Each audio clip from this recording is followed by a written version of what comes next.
Hello, my name is Dane Sherman. Welcome to the Sims Library Introduction. We're going to talk about a number of things today. The Sims Library homepage, we're going to talk about how to get research help 24/7. We're going to talk about how to find articles and how to do searches at the library catalog. We're also going to go over some helpful websites, and we're going to look at other important information for your art class. There are a couple ways to get to the library page. You can go to academics, then go to the drop down, just kind of hover over it, then go to library, or you can go toward the bottom of the page, scroll down, and you'll see My Den, Webmail, Moodle, Library, click Library, and you'll go right in. So now you're at the Sims Library main page. The first thing I want us to talk about is how to get help, how to ask a librarian. You'll see that to the right of the page, there'll be something that says Ask a Librarian. You can chat with us 24/7. That's probably the best route if the library building is not open. So if you go to chat with us 24/7, you click that, you start chatting, it'll be a live person and they'll be very helpful. You can also email us, you can text us, you can call us. Probably the best bet is the 24/7 chat if you're not in the building or the library is not open. Let's talk about how to log in, and this is important. Just know that if you're off campus and you're trying to get into any of our databases or ebooks or even our reserve materials, you're going to use your W number and then you're going to do your 6-digit birthday. So if you were born June 8th, 2002, instead of using your regular email password, you're going to use your 6-digit birthday. It would be 060802. Now let's look at the homepage, how it's organized. You've got quick search, books and more. You got articles and databases, e-journals, research guides, which are also known as LibGuides, and then borrow from another library, ILL. Those are really important tabs. I want to talk about quick search first. Quick search is kind of on the left, and it's the default. So that means it automatically searches for multiple databases. You look at the little search, and just know that it's going to search most of our databases at one time. It's very helpful. Let's do a search here for Vincent Van Gogh. Okay, simple search, Vincent Van Gogh. I typed it in, and I'm going to do my search. And what's going to happen is you're going to get tons of material. You're going to get scholarly peer-reviewed journals. You're going to get magazines, academic journals, books and ebooks, lots of different material. That's going to be a research starter. They can be helpful. They're just general, just kind of general overviews can be helpful. The second thing, if you look at the list, you're going to see a book. It's actually an ebook of Vincent Van Gogh, and sometimes they'll be the same one repeatedly. But just to let you know that occasionally it'll be the same book more than one time. This is just because we got multiple copies of that ebook. So you're going to see uh, the first one's going to be from 2014. The next one's from 2011. Then you'll go down to the fourth one, Vincent Van Gogh, Ever Yours.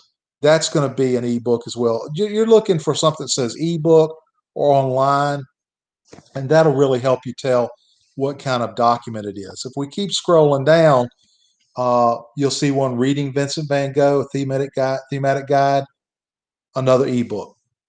Then you'll see a encyclopedia article. I would avoid simple encyclopedia articles. They're usually not that helpful.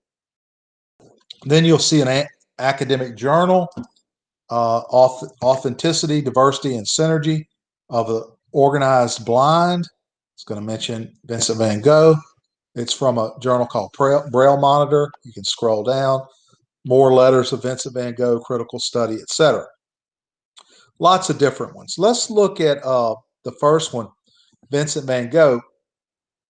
If you click on it, Vincent Van Gogh, it's going to pop up. You can download the full book. You can go into, scroll down and see table of contents. You can go to a certain section if you'd like, which is basically a chapter. And then it's the page I'm looking at is As Through a Looking Glass by Dark Reason. It looks just like the page basically, or just know a couple things. Most ebooks, you can email the pages to yourself. Most of them you can save them. Most of them you can print a number of pages. You can also do a full download. If you do a full download, you could download to, say, an iPad or a tablet or a PC. Okay, let's look at a few other things. We're going to go back. We're still in Search Everything. I want to look at least one article. Keep in mind we've got about 400,000 or more ebooks that you can read or research from home. We've got millions and millions of articles, and we've got about 100,000 or more videos. I'm going to look at an article. I see one. I'm looking at different types of documents, but I'm scrolling down. Color change and sample reconstruction of Vincent Van Gogh's ground due to wax resin lining. Number 19, it's in Studies in Conservation. If you look at that and say, what is that? Well, it says academic journal on the left side. It's got a magnifying glass. You can go hover over it. It's going to tell you the title of the article. Source is always your journal name. In this case, it's Studies in Conservation. It's 2011. Got an abstract. Abstracts are always summaries. If you click on the actual PDF, it's going to pull up the article. At that point, again, you can save it to your Google Drive, email it. You can get the citation all on the right. You can scroll down. It looks like this particular one is 11-page article. You can print it, what have you, read it on the screen, and there you go. So that's Search Everything. I find Search Everything or Quick Search very, very helpful. Now, what I want to do is I want to go out. I want us to talk about, we're going to get out of Quick Search. We're going to go back to the library main page, and we're going to go to Books and More. Books and More, very helpful. It's got how you're going to mainly find books, not just articles, ebooks, videos. You could do a words or phrase search. But today, I want to talk about how to find some of your lessons from your professor, particularly the Joseph Cornell and maybe the hieroglyphics lesson. It's a lesson plan. So if I go in and do a search, I could search for anything, but I'm going to search for Finley. And there you go. And it's going to come up and you can see, it's search for the word Finley, but not anything to do with your professor. But I can go over to Search Everything on the left side in this library catalog, go to Reserves, click that, go to Course Name. We could do Course Name if we would like, or Instructor Name. Let's do Instructor Name and Reserves. Let's do that search.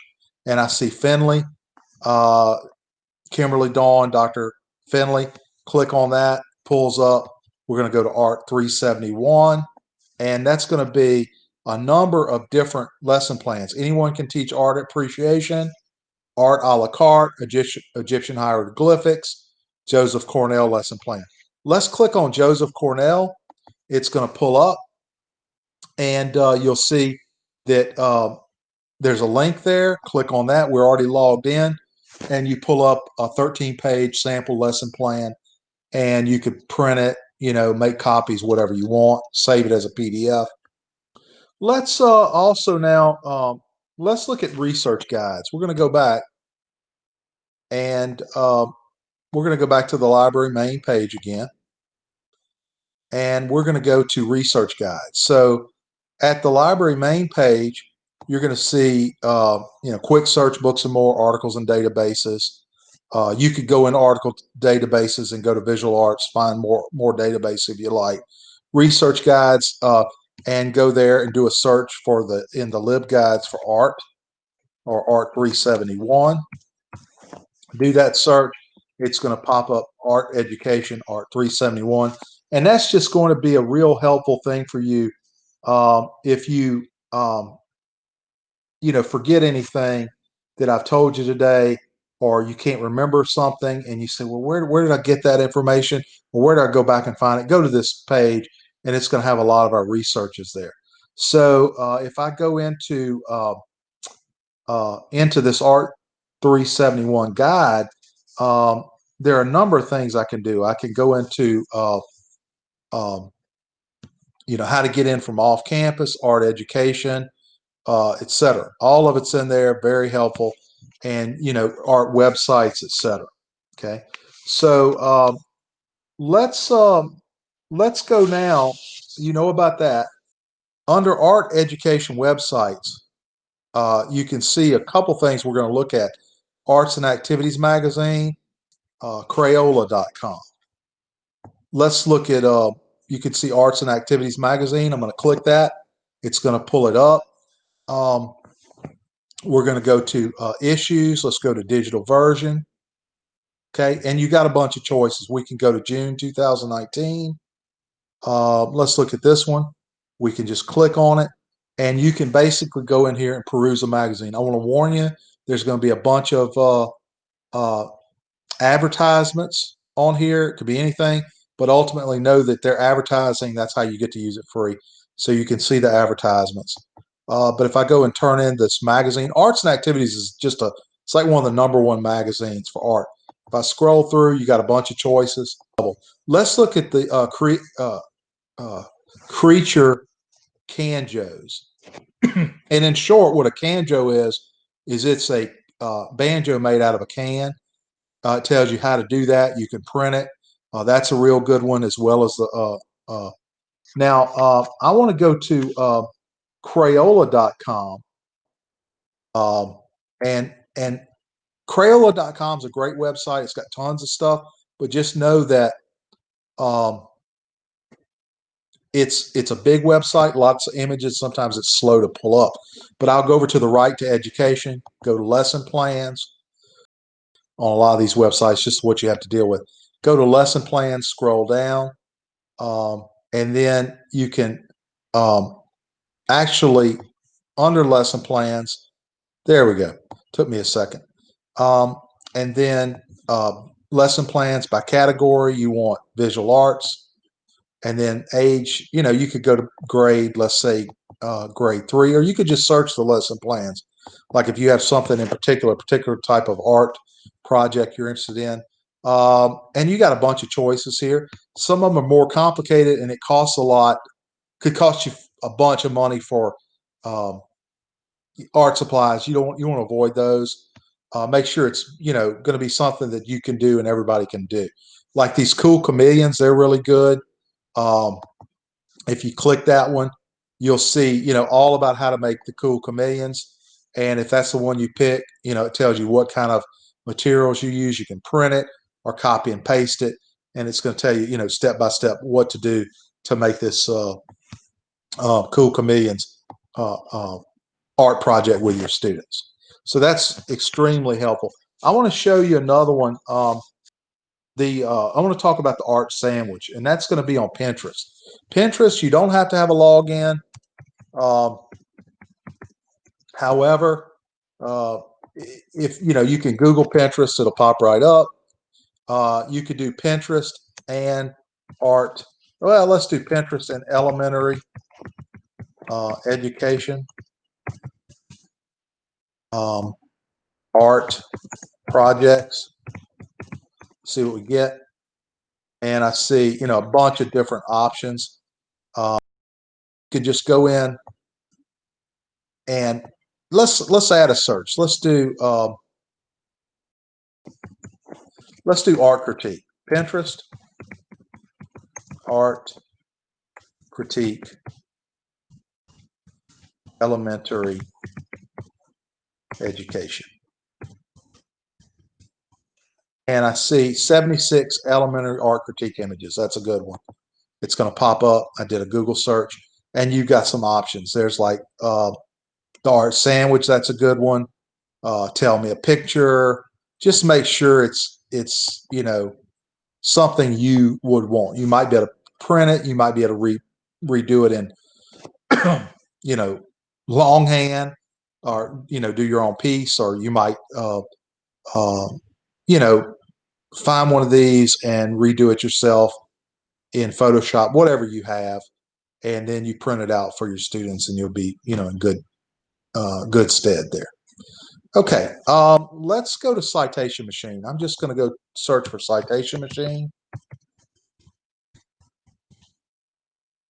What Citation Machine does is it allows you to do an APA citation of an article, a book, but in this case, probably what you want to do is do a web address, and you just go to Citation Machine, go to APA, and again, you're going to get just a ton of advertisements in here. Unfortunately, you will get that. When you do your search, you're going to see Citation Machine. You go into Google, just do APA citation, click that. And you can go, book, magazine, newspaper, go to website, and then do manual entry mode. Just type in everything you want. And you're going to get, article title, contributors, whatever, URL. And then once you do create citation, it's going to give you a good citation. Okay.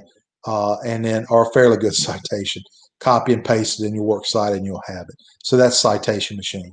Let me go back to the very beginning. Let's go back to the Southeastern Maine page. I want to remind you of one main resource to help you, and that is, be sure to know that if you need help, go to Ask a Librarian. You can chat with us 24/7. That's probably the best way. You can email us. You can text us, call us. When we're open, you can go to the first floor reference room and ask a question. This concludes our library tutorial, our library class. Remember, if you need any help, we'll be happy to help you. And thank you, and enjoy your research.